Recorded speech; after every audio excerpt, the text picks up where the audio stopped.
We live believing we hold the steering wheel of destiny. Yet the road beneath us was drawn long before we began to walk. Every single morning, we wake up and the day unfolds as a series of choices.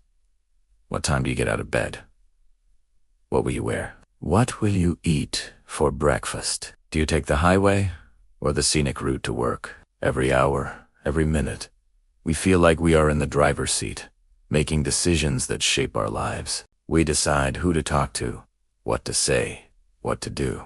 The feeling of authorship over our actions is so profound, so deeply ingrained, that we rarely stop to question it. But have you ever paused, just for a moment, in the quiet hum of your daily routine, and wondered, are these decisions, these seemingly independent thoughts, truly and completely yours? Where do they really come from? Think about the last significant choice you made. Maybe it was a career change, ending a relationship, or even just deciding on a new hobby. You weighed the pros and cons. You listened to your gut feeling, and you made a call. It felt like an act of pure, unadulterated free will. But let's rewind the tape. Let's look closer at the machinery behind that decision. Our thoughts, which feel so spontaneous and free, are actually the end product of a long, invisible assembly line. Every choice we make is born from a vast network of factors we never chose. Consider your genetics, the very blueprint of your being, passed down through generations, influences your temperament, your inclinations, and even your predispositions towards certain behaviors. You didn't choose your DNA. Then there's your past, your upbringing, the environment you grew up in, the lessons your parents taught you, the first friends you made, the first heartbreak.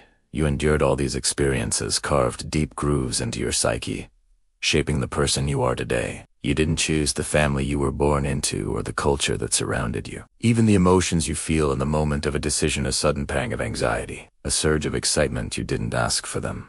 They simply arise, uninvited guests in the house of your mind, yet they hold incredible sway over your choices. So, when you make a decision, are you truly making it?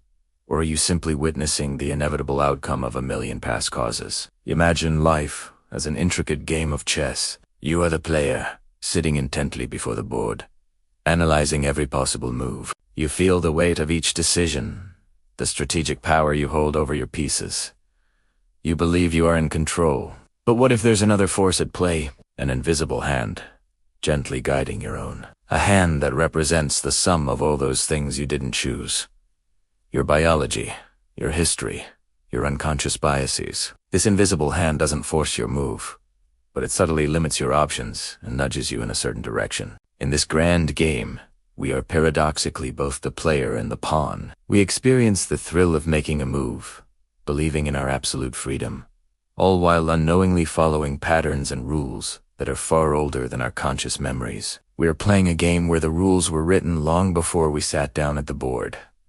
This isn't just a philosophical musing. It's a frontier being explored by modern science. Neuroscienze, in particular, has delivered some startling insights. In famous experiments, scientists have found that they can predict a person's choice seconds before the person themselves becomes aware of having made it. By monitoring brain activity, they can see the decision forming in the neural circuitry, like a ripple spreading across a pond, long before the conscious thought, "I will do this," emerges. What we experience as a moment of decision, a deliberate act of will, might just be the final, conscious echo of a choice that our brain had already made for us, deep within its complex, hidden pathways. Our sense of free will could be a kind of lag, a story our conscious mind tells itself after the fact to make sense of the brain's actions. Faced with this idea, it's easy to feel a sense of dread or helplessness. If we're not in control, what's the point? If our lives are just a complex series of cause and effect,